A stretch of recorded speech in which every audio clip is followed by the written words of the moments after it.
once again, I am your host, Doc Rotten, and this is Horror News Radio, the official Gruesome Magazine podcast. Back with me once again are the scariest, goriest, bloodiest co-hosts on the net. And what we're going to do tonight is we are going to review Lovecraft Country, episode 4, titled A History of Violence. All right, joining me tonight is award-winning filmmaker Christopher G. Moore. What's up? What up? What up? We're going to do that commercial. What up? Oh, wow. We are nerds. All right. Also joining us is podcasting rock star and international cosplay queen, Vanessa Thompson. What's up? What up? I got to do a quick shout out with my time. Chris, look, from one of your favorite films of all time. Can you tell who this little gentleman is? I've blocked it out of my mind. Oh. I know what you're talking about. Winslow Phoenix. Yeah. It's from Phantom of the Paradise. Phantom of the Crappy Paradise. No way.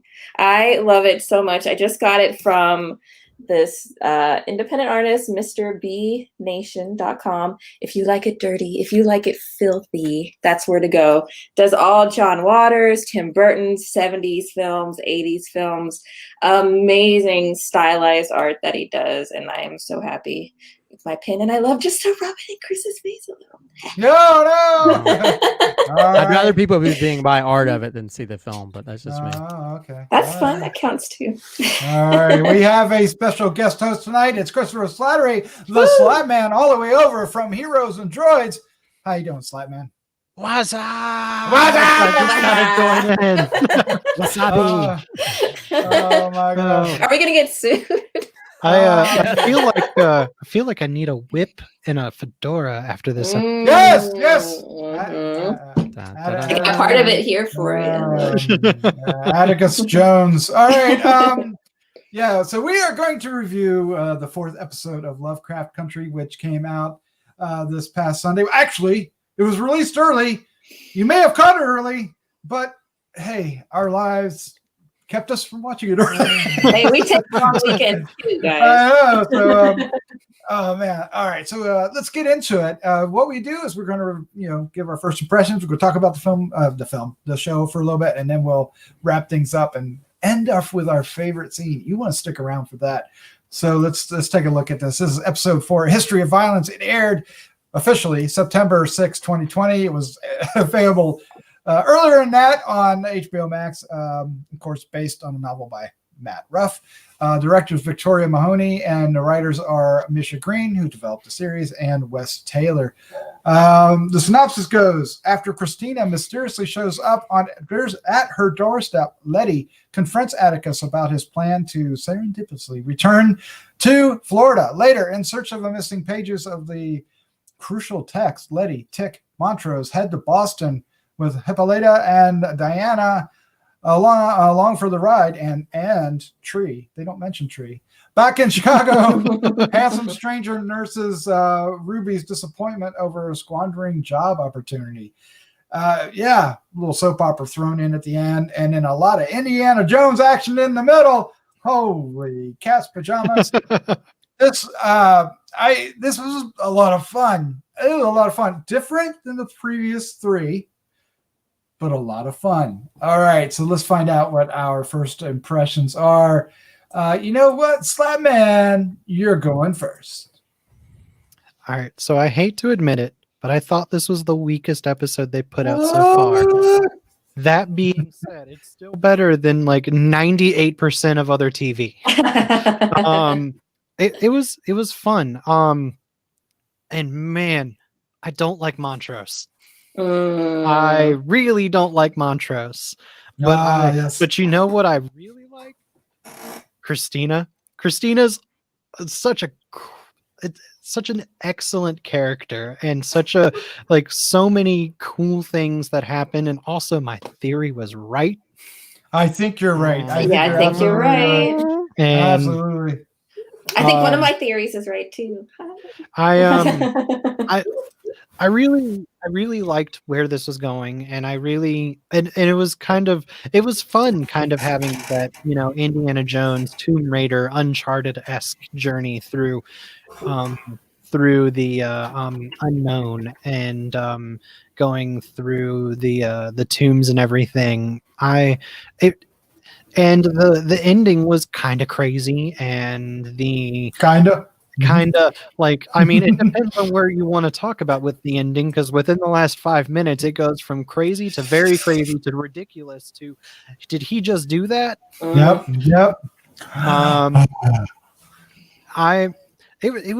It was excellent, and I thought it did a really good job of really pushing the story further, and it still kept a lot of that racial like tension, but it really leaned into more of the Lovecraftian psychological, like, fear of the unknown that we haven't really seen from the first 3 episodes, which was kind of fun to experience. Is to experience that rather than some real world horror that just kind of makes me feel sad on the inside. Yes. It was a fun time. And that's not even going into the side story that we got with Ruby. With Ruby. That was actually kind of fun. She got busy. All right, Vanessa, you're up next. What's your first impression of Lovecraft Country? Oh, I loved it. Honestly, my first impression after watching the episode was that was an amazing soundtrack. The music, the score, the way they tied it to the different scenes, especially the more adventure-y scenes, I was just hooked. I love what they're doing with Leti.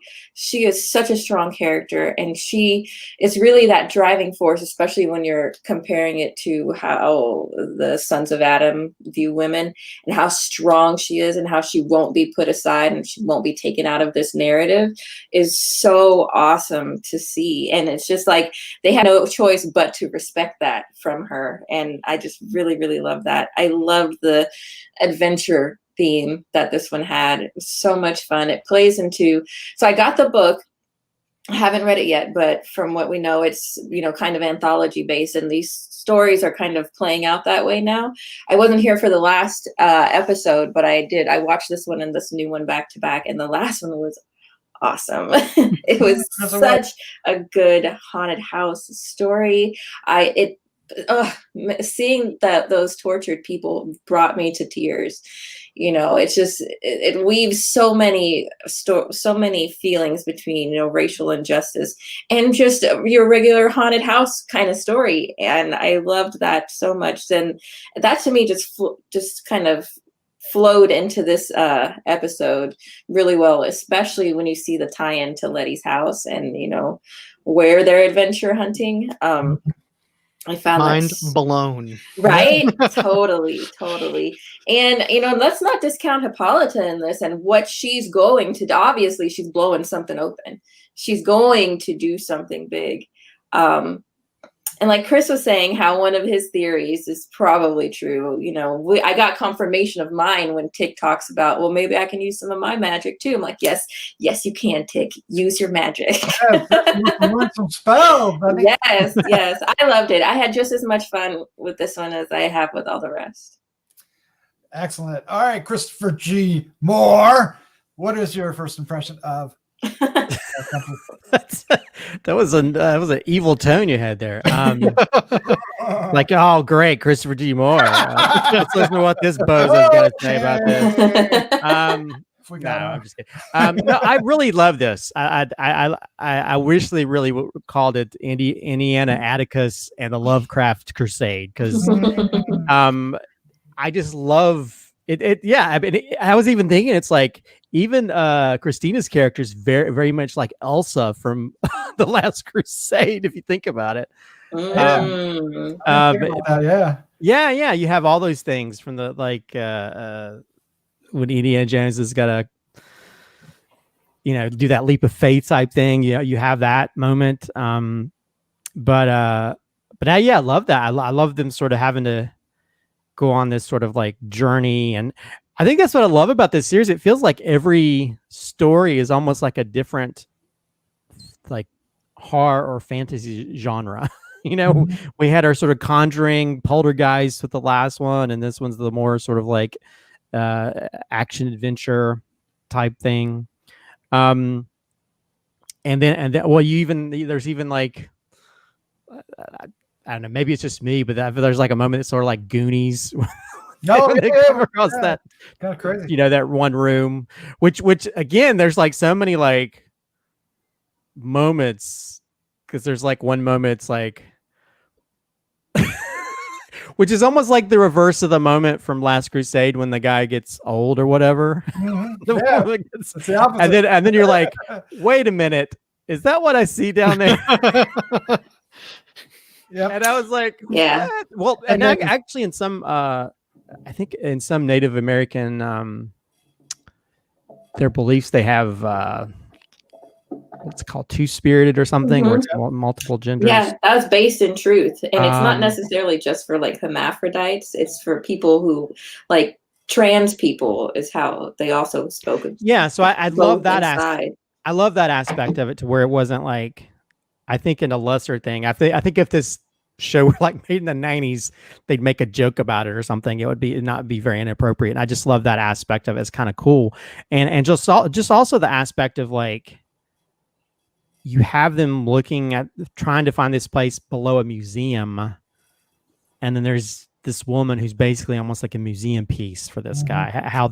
And I also like, you know, like the whole series is about how racism is so prevalent through everything.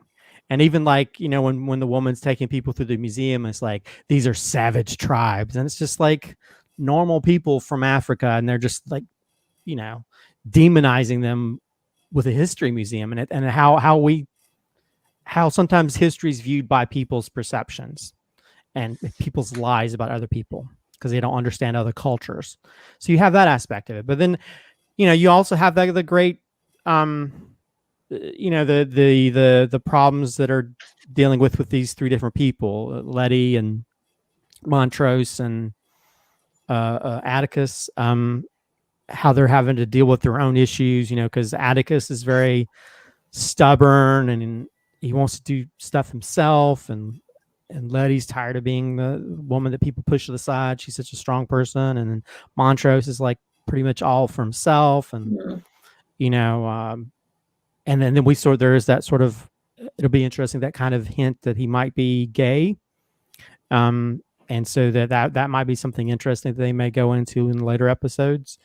But yeah, I really, I think the only thing I was like, the one guy that took a ride with them, Tree. Yeah, don't you pass Philly to get to Boston from Chicago? I don't know. I for some reason I felt like there was going to be something more to his character.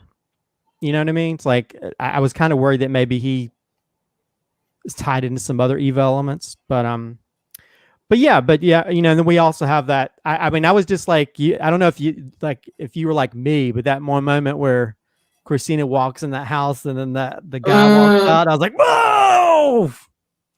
I felt like if we were all like on a Zoom call at the same time, we all would be like, yeah, we told you. Although, did you notice he had all kinds of markings on his chest when he took his shirt off, which was kind of creepy? Is it like horns or something, or were they like scars? I think it went by so fast. They looked like scars to me, but it looked like scars in like a design. Yeah, it was like a design scar. It's almost like he'd been branded or something. Yeah. So, so that's kind of interesting. That we sort of have a confirmation of that. And then you have, but that would tie into, you know, our siren, right? The two spirits. Well, and that's like, ooh. Well, that's what I was thinking too. I was like, you have the, yeah, that's what I was thinking too. Because I think when we had that, the woman show up at the end, who's like both genders or whatever, and then her being that, it's almost like there's always the different side of the coin type thing. How did Titus tie these things together, right? Because he's kind of our little connection here. So I love that. I love that. I love there's all these elements, the evil versus the good versus evil type thing, where they're different sides of the same coin. In the same way that Atticus is trying to sort of utilize whatever power he has to be able to fight the power of evil. So that's what I love about the show. There's like so many underlying things to a lot of the things that they go into. I mean, and then you have that sort of evil police organization as well. So yeah, I really loved. Yeah, this. I mean, to me, this is this is a million times better than Crystal Skull. There's a lot of things better than Crystal Skull, but yeah, I feel like this would have been a better Indiana Jones movie than that. But yeah, I enjoyed this, and I love that it's not like every episode is not like the same type of thing, taking us a different thing. Although I'm kind of concerned about that mom character trying to find out. Yeah, I'm kind of concerned about her. She might be in trouble. Probably, but it's gonna be fun. She's kind of a badass good girl. Yeah. She might. Everybody's lying to her, so she gotta. That's true. All right. Well, my opinion doesn't differ from your guys. I thought this was great. Atticus Jones and what the Lovecraft Crusade. Yeah, and the Lovecraft. Yeah. The sirens. I don't know. The whole. What was that? The lost text. The lost text. Yes. The lost pages. Yeah, so it was just a fun time, and it was seeing the characters actually come together and work together, even though they have huge differences and conflicts, and it was a lot of fun. And I especially enjoyed when Leti tells Tick, yeah, you're not the center of the universe, Tick. To give him his business. He was kidnapped. I died. It's not all about you. Yeah, I know. And he was like, okay. And then Montrose goes, you're going to have to apologize to that girl. Tick can be so dumb when it comes to that, right? Relationship-wise. Yeah, it's just like you said, he's stubborn. Yeah. But I love these characters. And Leti, I think she is one of the best realized female characters on television. She is great. If this crew doesn't get nominated during whatever season we do this year, that's a crime, because they are absolutely fantastic. And man, just all there's a time when Tick gets all sensitive and chokes up, and it's like, oh man, I'm feeling that. He's holding it back, right? He's, but yet, man. So, and then it has a huge surprise ending, and I was kind of thinking it was going to go in a different direction because of what Chris said about the hints to Montrose. I was like, okay, Montrose, this is going to be weird, but go for it. And then, oops, what'd you do, dude? That was a surprise. I wasn't ready for that. I was like, oh, no. Oh, man. So, yeah, what a great show. And I didn't think the show, I did actually think the show was going to be great, but I didn't realize it was going to be this great. This is important television. It's fun. It's saying a lot. It's got great characters. It's got, well-rounded characters. Even the supporting characters have so much depth to them. They gave Ruby so much meat here in this episode, and this is just wow. What a great. I just really love seeing people of color in these roles, unironically fulfilling the Indiana Jones stereotype, right? Being completely in the role, believably in the role, given agency in the role. It's just so wonderful and refreshing to see. And yes, it's juxtaposed against actual racial tension of the time, but that just makes it even more real and more important, like you were saying, to see and have out there, and to be the representation for so many people that haven't gotten to see themselves in roles like this. And on top of that, this one really kind of does a lot more to focus on the sexism of the time as well. That's true. Which I felt like it, you know, it really hit hard for some of that.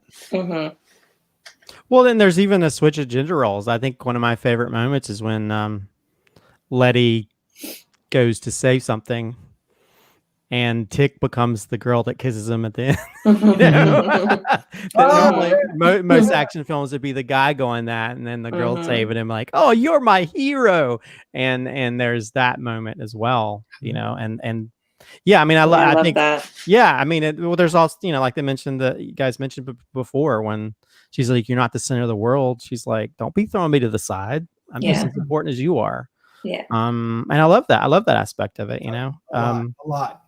That was an important part of this episode. That just that small little speech really held a lot. Now, there's also a lot of great effects in this. There's, you know, one of the guys from the last episode makes a return visit for a quick little cameo as he floats by. We all float down here. Yeah, they all float down. And then the whole, when they find the scroll, that scene is amazing. And when I realized that they were actually like in a cabin of a ship, oh, that's even better. It's like, oh my God, this is, the set design there was incredible. I want to see that again just to watch that portion of it. Yeah. When they're walking through and they're seeing all the, you know, the bodies spread out, like, you know, like the museum above, right?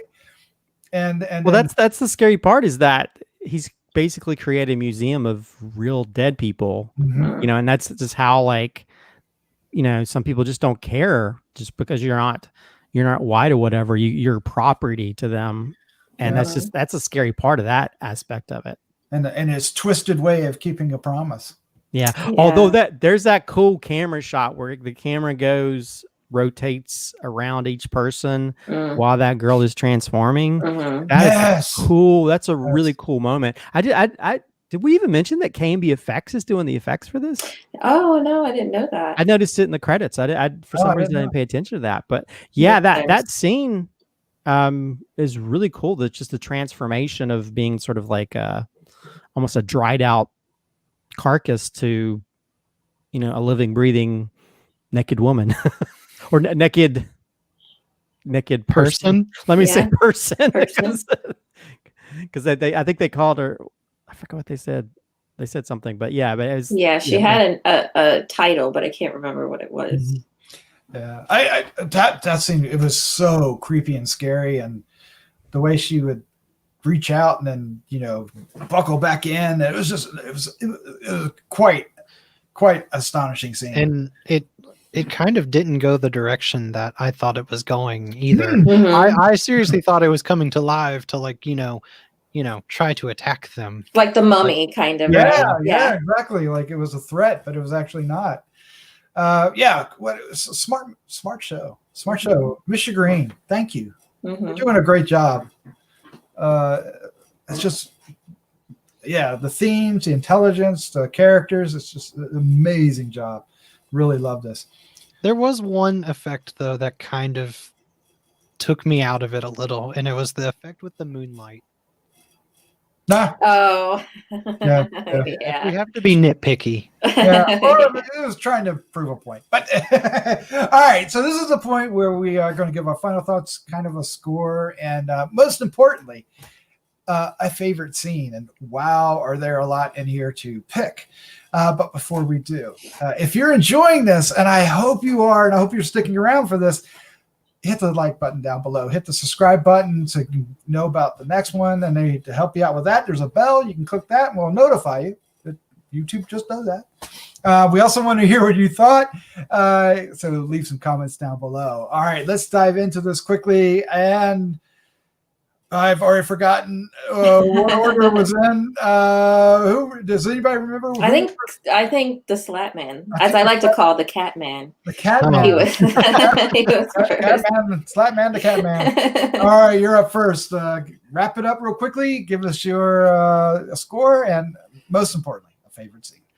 Like I said earlier, I regretfully have to admit that I think that this is the weakest episode that's come out so far, but that doesn't mean it's bad. It's still better than, I would say, a very, very, very large majority of television shows that are on right now. It's a great little adventure. It's a great little adventure. I really wish they had taken some time to really expand kind of going through the caves, because I felt like there was so much they could have done there to really like expand it. But that's, and then there was that one scene that I talked about. All right, enough of the nitpicking. Everything else was great. The performances were great. The twist at the end was kind of like you could kind of see it coming. Like if you really go back and think, you go, oh no, that really makes sense with what Montrose has been saying, like throughout the entire time he's been on screen. But it's just like it really went in the direction that I did not see going so quickly, and it really makes you feel things. And all the other performances are excellent. Once again, Journey does an amazing job, is probably the best character and the best acted character on this entire show. And then everyone else is just putting up A+ performances. I love the messages that this show continues to give. Yes. Even if it's not as prevalent in this one as I feel as it was in the other episodes, it's still prevalent enough that it makes you think about it when the episode's over, and really makes you reflect, which I think is exactly what it's trying to do, and it's exactly what I think we need right now. Yeah, it's excellent. For score, I'm going to give it a 4.5. Nice. And my favorite scene, probably, there's a lot to pick from. Almost too many. Yeah. Probably the heart-to-heart that Ruby has with Christina ? Like that, I felt like that scene was really well acted from both parties, and it was like there's so much vulnerability put out there, but so much character development as well. Yeah, Christina's William. All right, Vanessa, you're up next. Give us your final thoughts real quick. Score, and oh man, please, a favorite scene. I loved it. I won't take up too much time. I'm going to piggyback off of what the Slattman said. Perfect. The tone is so great to the series. It's just so well balanced. Leti, Journey Smollett, is my heart. She is such an amazing woman and an amazing character. So I have I have a serious scene and the fun scene. Okay. Because I think it's important to mention the serious scene when she tells Tick that she was a virgin. And that's, the interaction that they had in the previous episode where they had sex in the bathroom was her first time. And that was just that scene was so crazy to happen like that. And then for us to get that realization too, it was hinted at in the previous scene, but then for her to come out and say it, I think means so much, and it just makes her character so much stronger. It gives her, it just rounds her out in ways that I think it's hard for men to understand a little bit when you get things like that, and the emotion and the weight that it carries with it, especially from a female perspective, is so wonderful to see. And my other favorite fun scene is the reanimation scene. Yes. The way that was shot, their reactions and what they're doing and what our corpse is doing is just so classic adventure movie. We've seen this in The Mummy. It reminds me of National Treasure, Indiana Jones. It's just the culmination of everything that they've done to get to the papers at that moment. And then to have that happen was just like chef's kiss. Yes. To me. So I give this a 5 because to me this series is just so perfect. Yep. And you gave us a favorite scene from both the last episode and this one. That's perfect. Yeah. Yeah. All right. Christopher G. Moore, give us your final thoughts, your score, and oh my favorite scene. Well, by the way, Vanessa, with that last episode, I didn't realize it until like I've been listening to the Lovecraft Country radio podcast, but I didn't realize the, Atticus's quasi father, how his favorite book was Dracula. Yes. Leti's character comes back to life. She was a virgin, which Dracula's usually like virgin. So a lot of that stuff is really interesting, how all that stuff is in there to where she's almost like she's the Dracula of the series or whatever. Can I interrupt real quick? Did you notice that when they were in the library arguing that the boy that kept telling them to shush was reading Journey to the Center of the Earth? Journey to the Center of the Earth, yeah. And he makes that comment at some point. Yeah, which he mentions it later.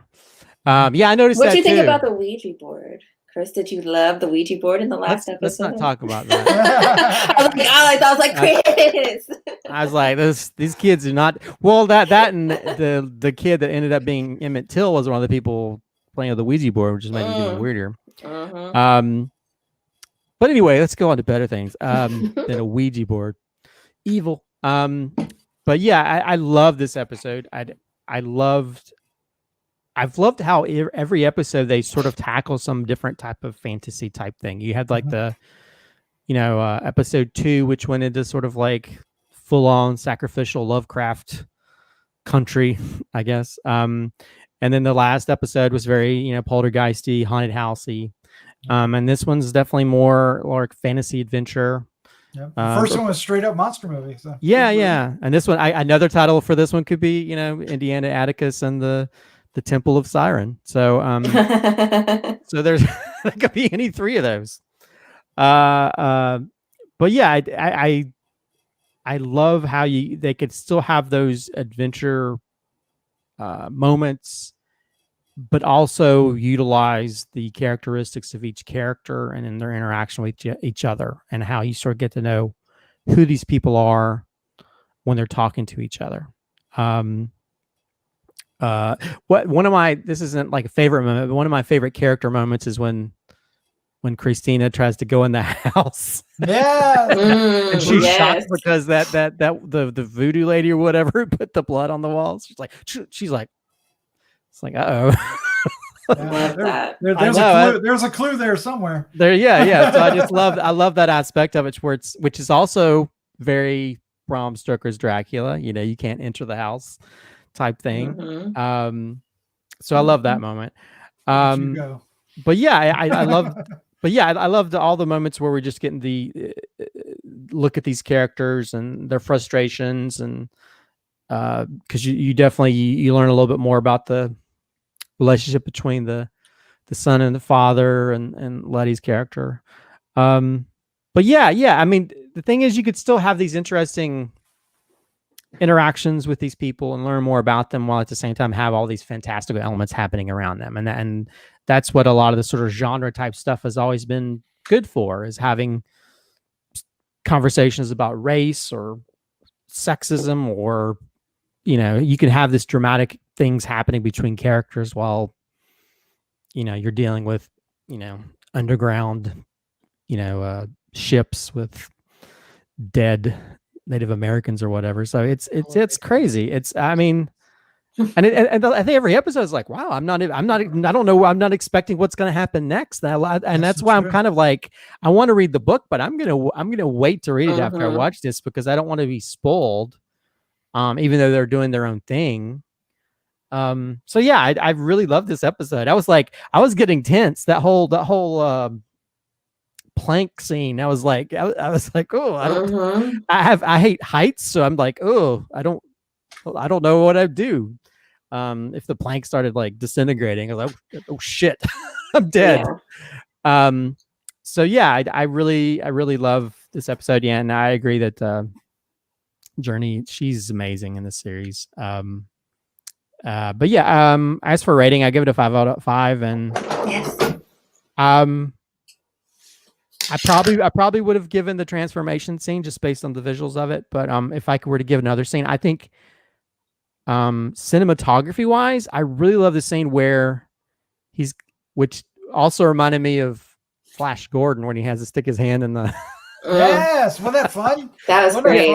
I love that scene. I love it because the camera for a good bit of it is like half above water, half below water. And then when he sticks his hand in there, the camera goes below water. And just the logistics of that was making my brain hurt because you'd have to you'd have to have the cameraman in there. And I was trying to think like, was it just a waterproof camera or I was there? But I love the visuals of that scene because it was all done in one shot. So I think things like that, which puts this show above most shows where the cinematography wise, they're really having a lot of fun and doing a lot of cool visual stuff because, we've seen shows which have tried to be like very Indiana Jonesy and stuff, and it looks fake. It might as well be Hidden Temple on Nickelodeon, but this actually it has those high production values to be able to pull off the transformation or have these set pieces and stuff, production design that really works. I really love this episode. All right. Well, I won't take up too much more of your time and just say, yeah, this is great. 4 for 4. This we are killing it with this series. HBO, thank you. Mr. Green, thank you. Yeah. Jordan Peele, thank you. Everybody in the cast, thank you. I am loving this. This is I look forward to watching this every week, and it does not disappoint. And the cast is fantastic, and it's giving me something to think about, and it's rewarded me with a great close to an hour each week. And how can you not continue to give this 4.5s and 5s? And this is just great. For favorite scene, it's hard not to pick the transformation scene because it is so huge. But there was a scene that I just really liked how subtle it was, and it was just, I don't know why I reacted this way because it's not an important scene at all, but Montrose shows back up after negotiating, getting back into the museum and everything, and getting working really hard to get everything to come out right, and everybody's trying to find where this vault will be, and Tick, he figures it out, and Montrose is talking to him, and he goes, well, now it's all worked out, now all we have to do is find the vault. And Tick goes, right, and there it is. And then and it was like, oh man, that I don't know why that spoke to me. There are lots of little moments like that. It is, and I guess that's really what I'm after. Is there's just these nice little highs that get thrown in here where characters just just breathe, right? The character was alive at that point. Actually, one moment we didn't talk about it. I love the moment between Hippolyta and Diana when they're in that little constellation room or whatever, and she talks about how she named that one. Oh, wasn't that great? Yeah, constellation or star or whatever, and how because she was a person of color, they didn't want to say this person of color named it, so they had to name it after this white girl, and so. And then the little daughter was like, hey, my mom named that. Yeah. So I love that sort of simple moment that, it doesn't necessarily move the story, I guess, but it's more about the characters. And I love that moment to where it's a really wonderful moment to where her daughter's very hates that this whole time she didn't get like credit for it, but she's proud of her mom. Yeah. You should have stood up for yourself different times. I love that the show takes the time to do that, to kind of deliver these character beats for all the characters. I mean, Ruby, we didn't give Ruby enough love. She got a lot of loving. She has a whole storyline of her own. Yes. Her ups and downs. Yes. That was I really liked how that played. That was fun. All right. So if you stuck around, thank you for hanging out with us and checking out what we thought about the show. I hope you enjoyed not only us talking about it, but of course Lovecraft Country as well. Christopher, Slattman, Vanessa, thank you for joining me tonight. Always a pleasure. Thanks for having us. Always on board. Yeah. Lovecraft. It's always a magical time being on this podcast. Magical. All right. With that, let's say goodnight. Good night. Good night. Good night. Let's try that again. I hit the wrong button. Let's say goodnight. Good night. Good night. Good. Again. Wait. Actually, I hit the right one both times, and I fooled myself. Maybe it is Lovecraft messing with us. All right. For reals. Good night. Good night.